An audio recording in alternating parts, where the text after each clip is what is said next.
essentially not doing business with China. Therefore, we're saving hundreds of billions of dollars. Very simple. Can you help us understand that? Well, what I think he's talking about is the trade deficit, which is what we were just talking about. But that's not losing money, is it? Well, it is. And this is what I was describing as this exchange of goods for assets. Is the president entirely incorrect? Does he have a fundamental misunderstanding of trade imbalances? Are we losing money? I like tacos. You like tacos? Why President Trump is not a fan at the moment. Welcome into the Sanity Podcast. I'm Dave Briggs, former CNN and Fox News anchor, searching for some sanity in this crazy world. The Trump tariffs have been on again, off again, on again, and now simply stopped in their tracks by the courts. Specifically, the Court of International Trade, a three-judge panel, determined President Trump does not have legal authority to enact tariffs. So for now, call the whole thing off. The administration is appealing, and there is also the possibility of Congress passing legislation legalizing the tariffs the way they should have in the first place, but that will take time and is very unlikely given the tight math in both the House and Senate, and of course that big beautiful bill. Meanwhile, Taco Trump is trending after reports that Wall Street traders have started making taco trades, implying Trump always chickens out when it comes to tariffs. AI in all its glory with this one, with some incredible images. Social media dusting off this 2004 gem from Saturday Night Live. Trump, you know our wings will make you happy. Trumpy, you know our wings will fill you up. Trump, if you want to play with awesome chicken wings, yeah, Donald Trump, how the wings. President Trump was also asked about the taco trade at the White House, and no, he is not a fan of this type of taco. Oh, isn't that nice? Chicken out. I've never heard that. You mean because I reduced China from 145% that I set down to 100 and then down to another number? And I said you have to open up your whole country. 6 months ago, this country was stone cold dead. We had a dead country. We had a country people didn't think it was going to survive, and you ask a nasty question like that. It's called negotiation. You set a number. None of this changes the fact that many do feel tariffs will in fact make America great again, rebuild our manufacturing base, and balance trade deficits.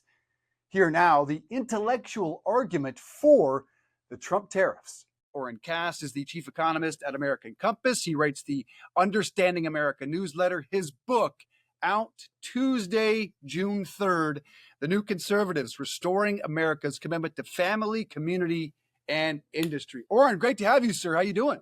I'm very well. Thanks for having me. So we're going to start it with a little icebreaker. I'm curious, what are you watching right now? I'm engrossed in the NBA playoffs, a little bit the NHL playoffs. My answer is going to be the NBA playoffs, too. I was just on a Financial Times podcast, and they tried to wrap up with a what else are you watching question. And I said, I'm watching Game 7 to see if Jokic advances to the second round. And then the other guy says, well, I'm watching the India-Pakistan crisis. I was like, well, you had to show. Come on. What a douchey remark. I mean, that is such a douchey At the end of the day, I think mine was more interesting. But which series are you watching now? I mean, are the Knicks toast? I think both are toast. I think these are very boring conference finals, but I'm very much intrigued by an Indiana-Oklahoma City final. I feel like you guys are talking about sports. Which sport? Basketball? There you go. Okay, good. She's coming along, Oren. Yeah, She's he's training me. Yeah. Now, we do need an explainer, though, when it comes to tariffs, because it is really controlling our economy right now. And you wrote this in the New York Times. You say, Liberation Day marked a kind of D-Day in the effort to reorder the international economic system. That reordering is desperately needed to address the system's imbalances, which have led to the deindustrialization and annual trillion-dollar trade deficits for the United States. How is that working out right now? Well, we're still at the very beginning of it. And that was the D-Day example, is that, a lot of people think of sort of D-Day as the day we won World War II. In Europe, D-Day was really the first day of World War II for the United States. That was the moment that the conflict actually began for U.S. soldiers, and there was then still a year and a half of fighting across Europe left to happen. And so I think that's essentially what we've seen with what's going on with the global economy now. The U.S. and led by the Trump administration has essentially declared the old system over. The model that we pursued since the end of the Cold War that said we're going to do more and more free trade, we're going to embrace China, we're going to turn China into a democracy, and we're all going to get rich trading with each other. That failed a while ago, and I don't think people were willing to acknowledge that or think about what would come next. And now I think we finally see the United States saying that has not worked for us. We do need to move on from it. We're going to have different demands, and that starts this process of negotiation that's going on now. Oren, I read also that you say stability and certainty and confidence is extremely important, for the economy to function. So why isn't President Trump following that advice? Well, I definitely think that is a shortcoming of what we've seen so far. And the reality is that at the end of the day, if you want to do the kind of rebalancing that we're talking about, if you want to have people invest more in the United States, do more manufacturing in the United States, you do need to give that certainty. What matters isn't so much what are the tariffs tomorrow. People want to know what the tariffs are going to be 3 years from now, 5 years from now. And so I think that's where we've seen progress, but we're still seeing a sort of finding of our way. And so my hope is that as these negotiations move forward, what we start to get to is a kind of settling down and some clarity on what the future holds. Because if people do believe, look, to make money in the US, you're going to have to build stuff in the US, I think that would be a great thing. And I think that would unleash a lot of very productive investment. It's hard to argue with that, but I mean, in terms of President Trump's style and tactics, he is the person who is causing much of the turbulence and instability. And so are you able to say to him, I know that at times you have his ear, that's not working? Well, that is certainly my message, is that we will do better to the extent that we can provide more of that certainty. I think there is something to be said for the kind of initial punch in the mouth approach. And so I do think it's been really important to make it clear that no, the U.S. really means what it says here. Things are going to be different, and that does require some disruption. But then absolutely, we need a lot more clarity on, and here's what we want, here's where we're going, and here's what it's going to be for the long term. I'm struck by the fact that you say this system hasn't worked. This past October, the front of the Economist said the U.S. economy stronger than ever, the envy of the world. How has this system not worked for us? Or is that incorrect? Well, I think it depends what you're measuring and what you care about. And what we've seen, and The Economist, the magazine, is the perfect example of this, is a real focus on just kind of gross domestic product, GDP, right? We're just going to measure how big the economy is. And if the economy gets bigger, then that means we've succeeded. Well, no, they were talking about jobs. They were talking about unemployment. They were talking about the stock market. They were talking about essentially every economic metric minus inflation. Well, you didn't say anything about wages. You didn't say anything about what the typical worker actually earns and whether or not they're able to support a family. And that's telling, right? That is not something that economists have focused on. That's not something that our measures have focused on at all. In part, really for two reasons, I would say. One is we just assumed, well, if the market's working well, if the stock market's going up, that must mean it's creating good jobs. And that's a wrong assumption. That it is. There's nothing in economic theory that says that will be the case, and it didn't happen in practice. The other thing that a lot of people said is, well, we'll just redistribute, right? We're going to grow the economic pie, as the saying went. And then if, some people do really well, that's fine. We'll tax them and we'll send things to the people who were left behind. And we've done that too. And in fact, people, again, if you're just measuring by how much stuff people have, then you're right. Things are better than ever. But if you're measuring by whether the typical worker can, find a good job in the place where he lives, support a family, have middle-class security, be a full participant in our economy and our society, that's gotten a lot harder.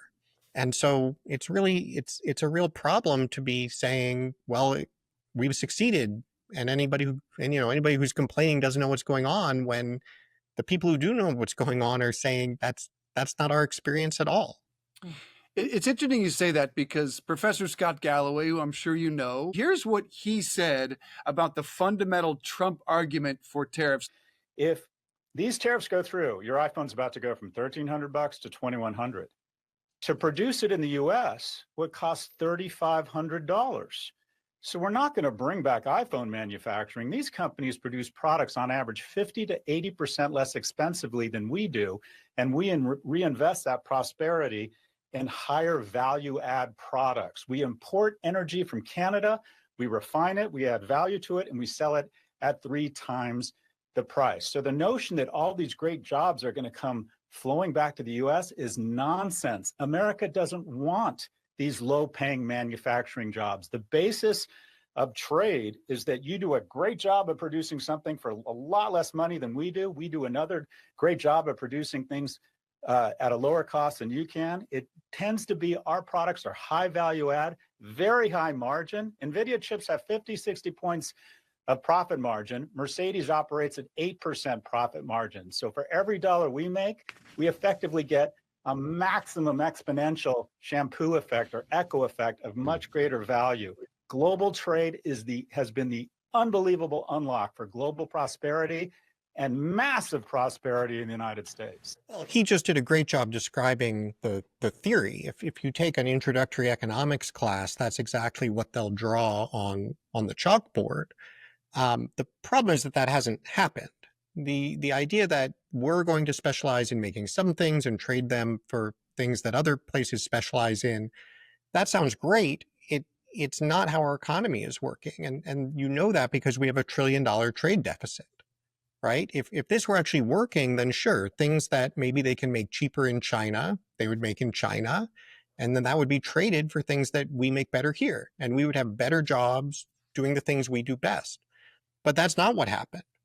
That's not the result of free trade as it works. Instead, what we've seen is that a lot of the very high value add stuff, the stuff that other countries want to be good at making, things like chips, left the United States, went to other countries.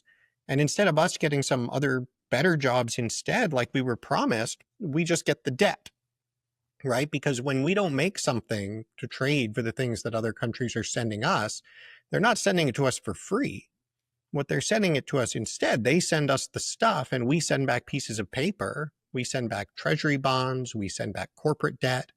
We send ownership of our real estate and our companies. We send back pieces of paper saying, now you own more of us. Now we owe you. And that is obviously not a good trade. And there's a reason that Scott wasn't willing to describe the system as it's actually happening. Because if he did, it would sound ridiculous. Well, why on earth would you do that? The only defense you can make is, well, because we get more cheap stuff. And that's fine. If all you care about is cheap stuff, then you might be very happy with the arrangement. But the last point I just want to make about this is to see that it's not just that we lost a lot of these jobs. We've really lost the health of our industries. So what Scott was saying about, we do the high value add stuff. At the end of the Cold War, we had a huge trade surplus in advanced technology products. That was something that people looked to the U.S. to make. Now we have an almost $300 billion a year deficit in advanced technology products. He uses the example of NVIDIA chips. Yeah, NVIDIA designs the chips, and there are some good jobs in the United States designing the chips, but NVIDIA can't make the chips, and Intel can't make the NVIDIA chips. You know who makes the chips? Taiwan Semiconductor Manufacturing Company.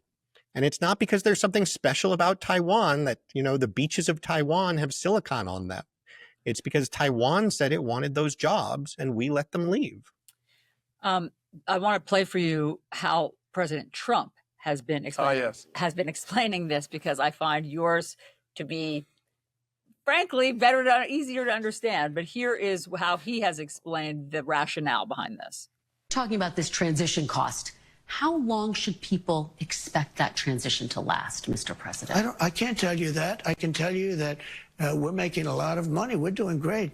Again, we're losing more than $5 billion a day. $5 billion a day. You don't talk about that.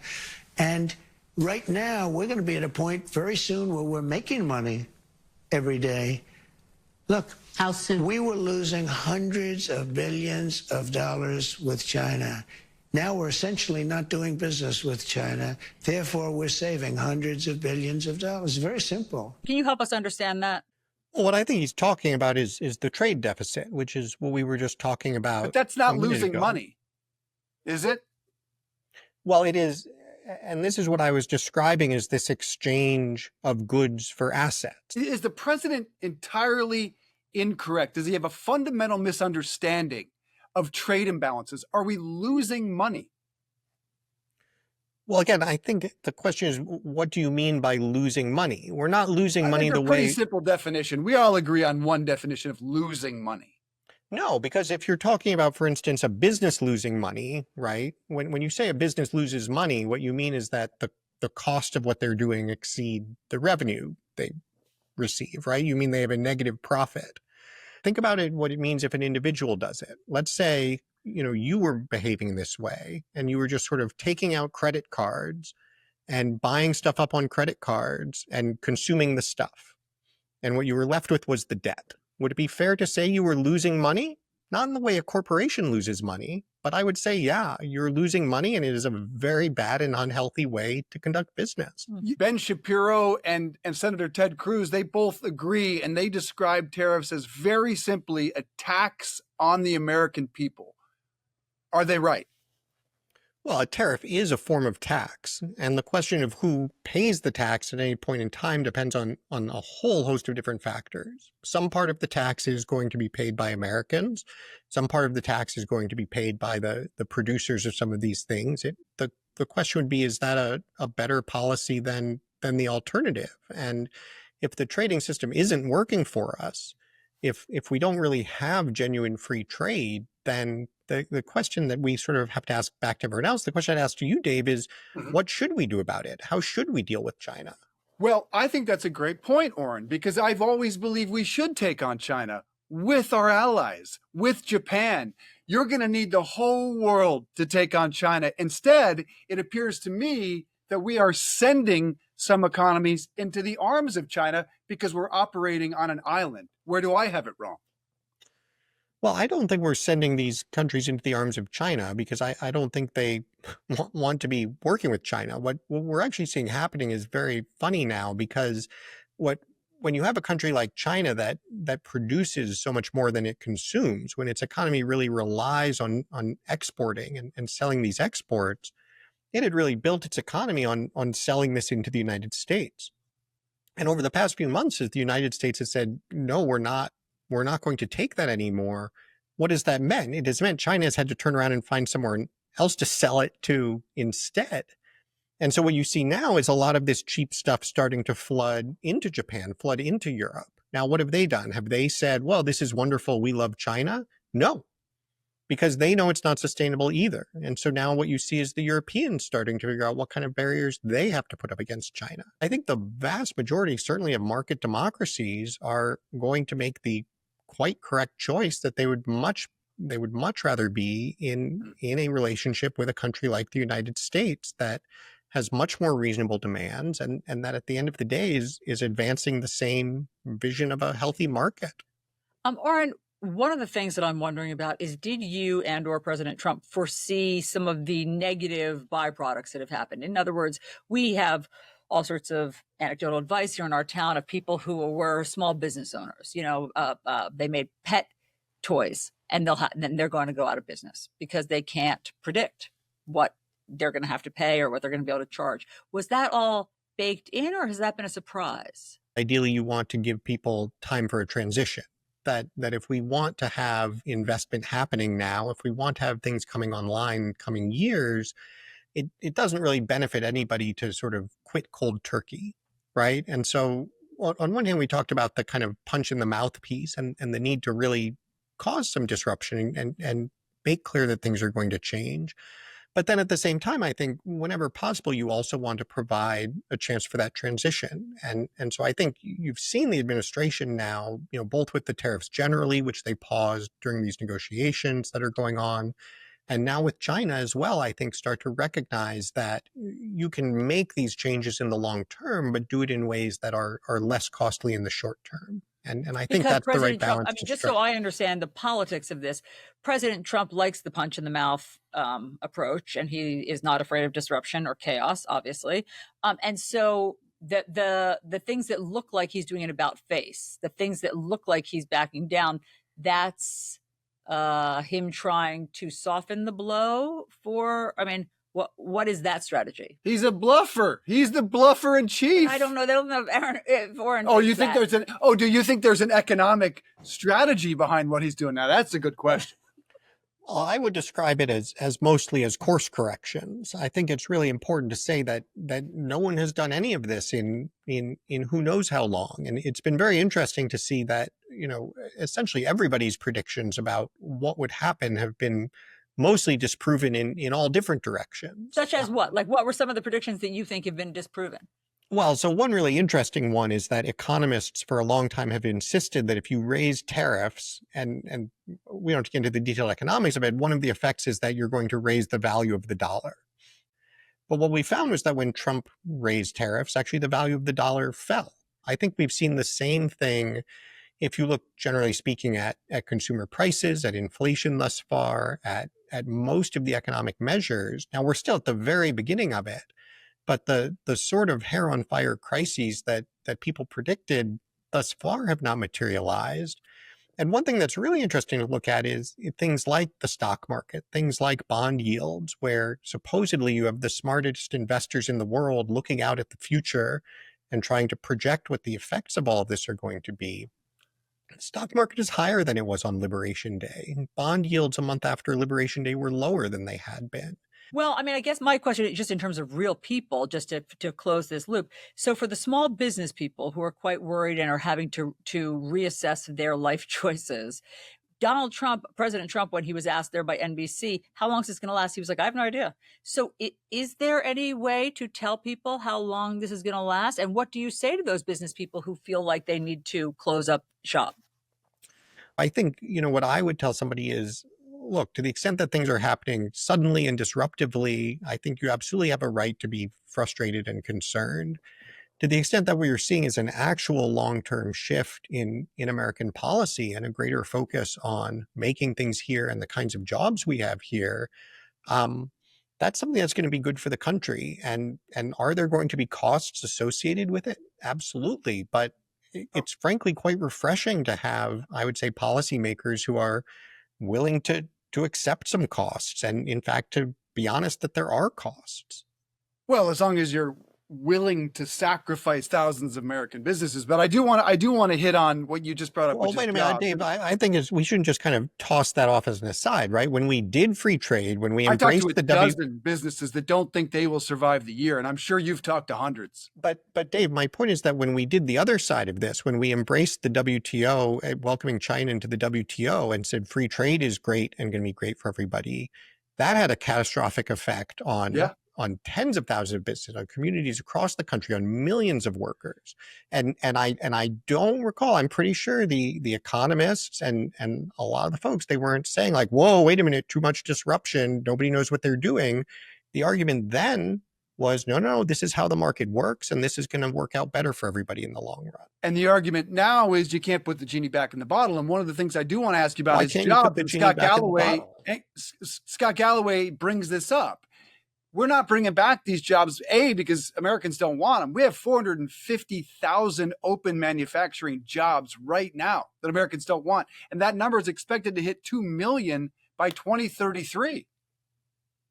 Why are we going to bring back manufacturing jobs if Americans don't want manufacturing jobs? Nobody should be surprised that, we frankly have a lot of manufacturing jobs that aren't very good jobs. We have a lot of companies that aren't doing very well. We have a real lack of investment in the sector. And that's what happens when you say you don't care, and you say you don't care if the jobs in the entire industry goes away. Now, contrast that with what's happening where we do care, where we actually are trying to bring manufacturing back. Look at what's happening with semiconductors, right? We said we wanted to bring back semiconductor manufacturing. We passed the CHIPS Act. We're actually investing tens of billions of dollars in bringing these companies back to the United States and doing cutting edge manufacturing. Pretty sure nobody's complaining about those jobs, right? Pretty sure you don't have a lot of people standing around in Arizona saying, oh, nobody wants to work at TSMC in Arizona, because the kinds of jobs that we bring back, the kinds of modern manufacturing jobs that would come back with reshoring, tend to actually be very good jobs. I'm glad you bring up TSMC and chips because the president just threatened Apple with a 25% tariff for every iPhone made outside of the United States. The estimates are, and I'm sure you concur, an iPhone would cost $3,000, $3,500, let alone the fact, is it, Oren, even possible to make an iPhone here? And how much would it cost if we did? Well, I think certainly if you just try to flip a switch and say tomorrow, okay, make an entire iPhone in the United States, well, we haven't attempted to do that in decades, right? We let all of the supply chains leave and we let all the expertise leave. What I find just appalling is that when someone says, hey, maybe we got that wrong, maybe we need to reverse it. And so it would absolutely take time to rebuild these supply chains and rebuild this expertise in this country. But it also certainly can be done. But I mean, since President Trump doesn't know the answer, how long will it take? How long until the turbulence settles down, in your estimation? Well, I think we're already seeing the turbulence settle down. I mean, if you look at what markets have been doing and so forth, really since about a week after Liberation Day, it has not been a particularly dramatic period of volatility. I think it's going to take time. I mean, it has taken us 20, 25 years to dig this hole. It will certainly take 5 or 10 to climb back out of it. But we should also recognize how quickly some things can change. And, we were mentioning chips. The CHIPS Act was passed in late 2022. We already have the plants coming online in Arizona that TSMC says actually are performing better than its own plants in Taiwan. We have already gotten that far up the experience curve. And so you can do these things. You just have to decide that you want to. And the position of the United States for a long time was that we don't want to. And one of the things that's so encouraging about the direction Donald Trump is going is he is changing that. And that's a change that really needed to happen. I would like more focus on the long-term future and what's staring us in the face, Oren, and this is not related to tariffs. The CEO of Anthropic said in the last couple of days, AI will wipe out half of all entry-level white-collar jobs and spike unemployment between 10 and 20% in the next 1 to 5 years. How concerned are you, and what do you make of those estimates? I think they're quite silly estimates. There is no evidence of either AI being able to do those things right now, or of any new technology having that kind of disruption at that rate in an economy. And the reason is because it's one thing to prove in a lab, look at this thing a technology can do.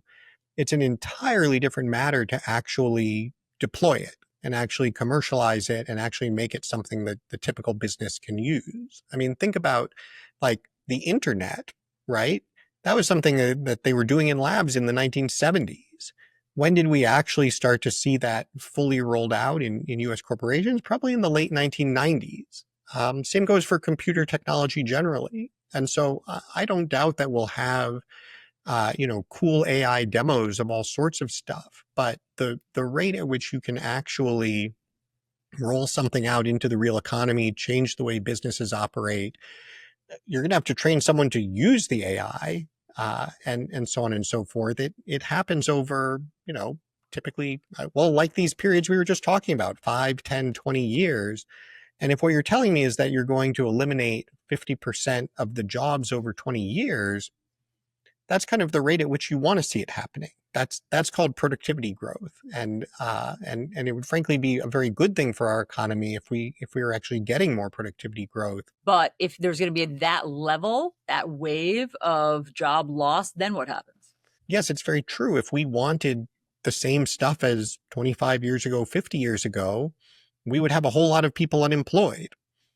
But that's not what happens in an economy. When you get that additional productivity, when you ideally get those rising wages, you then in turn create demand for a lot more stuff. And so I think the economy will definitely look different in the future. But what I always remind people is like, yes, AI looks cool. Maybe it'll do some really important stuff. But what else is really cool? Like electricity. Electricity was pretty cool. The car was pretty cool. The computer was pretty cool. When you think about the share of jobs that people did 200 years ago that are now done by those things, none of that led to mass unemployment. That's not how an economy grows.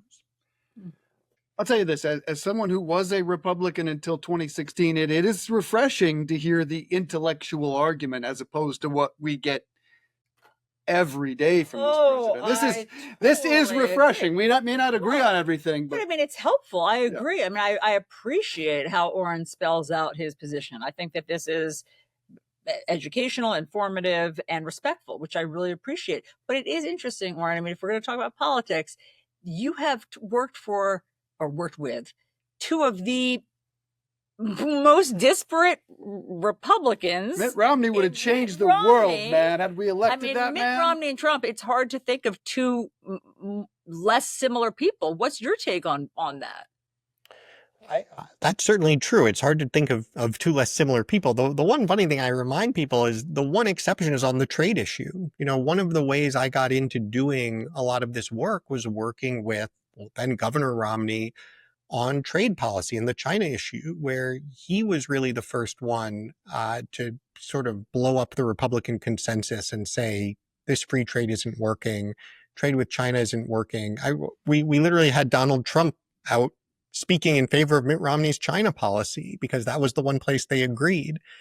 And so there is kind of that very curious through line, but I think you're absolutely right that the style of Republican politics and increasingly the substance of it has shifted dramatically. And my own experience with it has been that it's been a very sort of much needed shakeup of an orthodoxy that had just expired, right? I mean, you know, Ronald Reagan was elected in 1980. And the coalition that he put together and the ideas that he brought forward were incredibly important in 1980.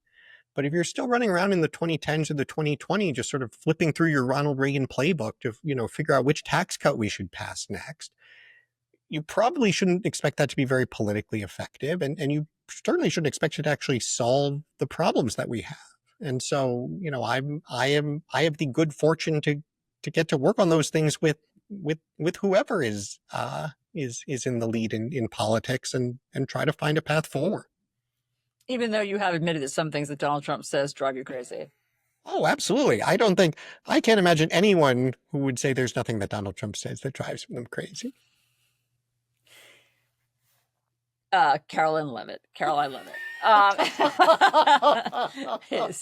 would be that person. Okay. All right, Justin Sanity. Yes. All right, your mood seems so level. You seem to exude mood-wise sanity. What do you do to keep your head from exploding while you're dealing with all of the, I guess, turbulence in our world right now? What's your dose of sanity every day? How do you stay sane? I'm not sure I do. Not sure how well I stay sane. I'm seething under the surface at this very moment. You know, I think for me, and it's come up a few times in this conversation, it's just sort of helpful to step back and have some perspective about where we are in the kind of much broader swing of things. Like, the United States has been in much worse shape in the past. Our politics have been much messier in the past. On, you know, the global level, we've been in world wars. On the economic level, we've been in depressions. And so it seems to me at the end of the day, the problems we have right now are very much addressable. And so I guess I have a hard time getting too worried that either AI is going to, you know, destroy the world or get everybody fired, or that our democracy is about to collapse, or we just have a lot of evidence that that's not usually the way things go. You must smoke a lot of weed. I mean, I can't. No comment. Do you watch cable news? No, definitely not. I do spend a lot of time on social media, though. Social, you know, partly as a professional obligation, and for me, it's a very similar phenomenon. You see people with their hair on fire in every possible direction, but I guess I'd be a lot more stressed out if, like, they had any good reason to have their hair on fire. And so when you see that most of the people with their hair on fire don't make a lot of sense, I think maybe gives you some more confidence that you don't have to have your hair on fire. You appear to be the least hair on fire person. Yes, he is. It's remarkable. From your lips to God's ears. Oren, thank you. This has been really interesting to have this conversation with you. We appreciate your time. Oh, it was my pleasure. Thank you guys for having me.